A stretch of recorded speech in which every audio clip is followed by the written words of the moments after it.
지금으로부터 500년 전 피렌체의 한 상인의 아내가 초상화에 등장했다. Sa femme venait de perdre un enfant, mais si elle est en deuil, pourquoi elle sourit? Alors, ça c'est le premier mystère. 초상화를 그린 화가는 레오나르도 다빈치.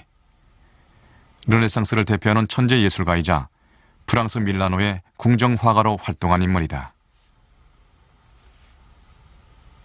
Alors, pourquoi est-ce qu'il aurait accepté la commande d'un bourgeois? En revanche, si c'est la commande d'un prince, là, ça paraît plus plausible.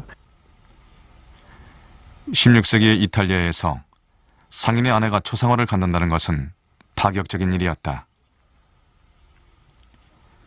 다빈치는 더구나 이 그림을 죽을 때까지 간직했다. Parce que ce qui est très troublant, c'est qu'il fait poser cette femme, quelle qu'elle soit, comme on ferait poser une vierge. 레오나르도 다빈치에게 있어 모나리자는 어떤 그림이었을까?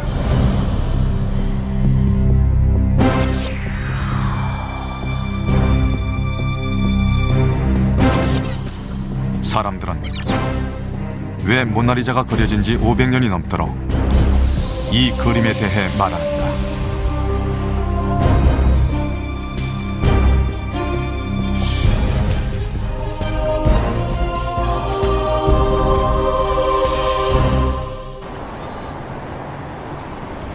(2006년) 한 해 프랑스 루브르 박물관에는 820만 명의 관람객이 방문했다. 이들 중 절반은 모나리자를 보기 위해 온 것이다. La Gioconda, bien sûr. On peut bien sûr. Oui, je sais pas, c'est le plus fameux. Oh, you got to see the Mona Lisa. Mona Lisa. Yes. Mona Lisa. Oh, Mona Lisa. Mona Lisa. Uh-huh. And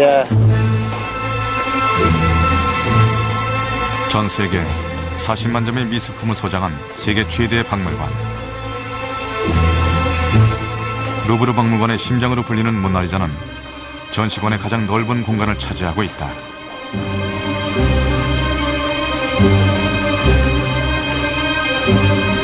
또한 1911년의 도난 사건으로 유명세의 대가를 툭툭히 치른 모나리자는 특별히 3중의 방탄 유리 안에 설치됐다.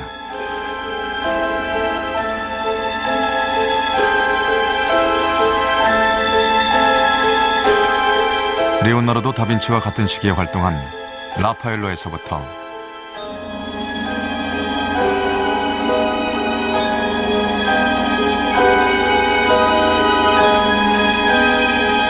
(19세기의) 화가 까뮤 고르에 이르기까지 유럽의 화가들은 끊임없이 모나리자를 모방하고 추앙했다. 20세기 들어서는 반대로 모나리자 숭배 열풍을 조롱하는 그림과 사진들이 유행했지만 일련의 과정에도 불구하고 모나리자의 명성만 높아졌다.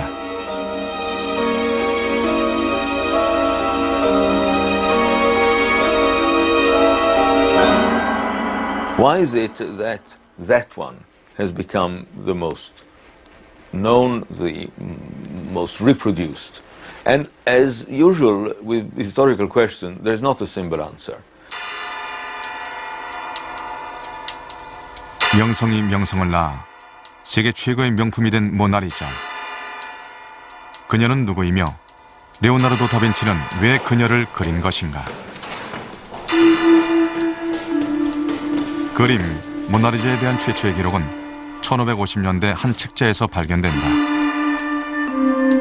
화가이자 예술사가인 조르지오 바사리가 쓴 르네상스 예술가들의 전기. 이 책에 의하면 모나리자의 모델은 피렌체 상인의 아내이며 이름은 리자라고 한다. 모나는 마돈나의 약칭으로 부인이라는 뜻이다. 모나리자는 곧 리자 부인을 말한다. 그런데 조르지오 바사리의 기록에는 몇 가지 오류가 있다. 대표적인 것이 모나리자의 눈썹이다. 조르지오 바사리는 모나리자의 눈썹이 자연스럽고 아름답다고 했지만 실제 모나리자 그림에는 눈썹이 없다.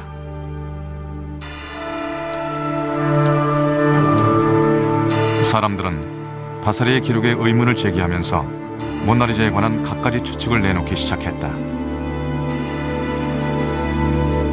그동안 모나리자가 누구인가에 대한 주장만도 10여 가지나 된다.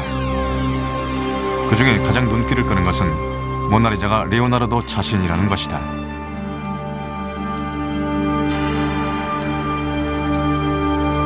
그러나 모나리자의 눈썹은 그림을 직접 본 적이 없는 바사리의 실수일 뿐 나머지 기록은 사실에 가깝다는 게 정설이다. Since then, there have been various attempts to show that perhaps it was not Lisa Gherardini, perhaps it was another lady, a more aristocratic lady. But we have even less evidence about these other women. So I prefer to stick with Lisa Gherardini. It's the most plausible. She was in Florence when Leonardo was in Florence, and there is a contemporary source. 바사리의 기록에 의하면 레오나르도 다빈치가 리자 부인을 만난 건 1503년 무렵 피렌체에서였다.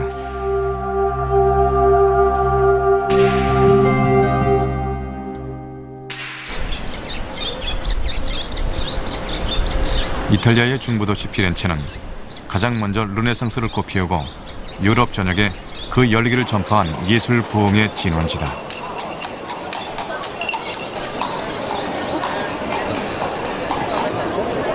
피렌체는 지금도 르네상스의 살아있는 유적지로 불린다.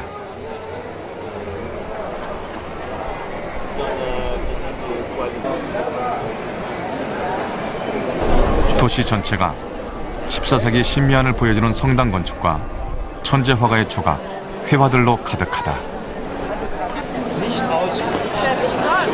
레오나르도 다빈치는 피렌체 부근 빈치에서 태어나 생애 대부분을 밀라노와 프랑스에서 지낸다. 피렌체에는 다빈치의 흔적이 드문 편인데 2005년 1월 모나리자와 관련한 새로운 사실이 세상의 주목을 받는다.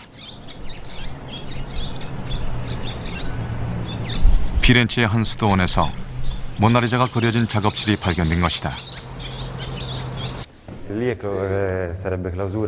현재 발굴 장소는 대부분 군시설에 속해 외부인의 출입이 차단돼 있다.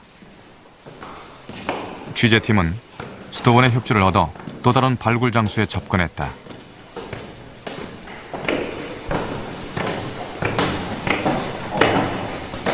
레오나르도 다빈치와 그의 제자들이 작업했다는 벽화.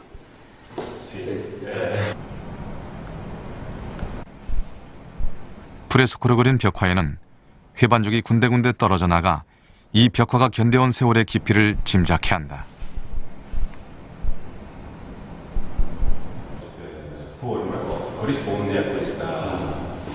취재팀은 발굴팀으로부터 레오나르도 다빈치의 숙소와 작업실에 대한 얘기를 들었다. Questa area che adesso è completamente edificata era assolutamente vuota.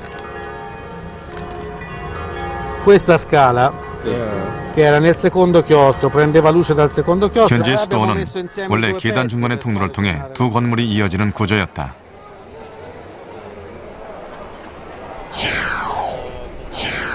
현재는 이 통로가 막혀 있고 그 반대편은 군 시설이 됐다.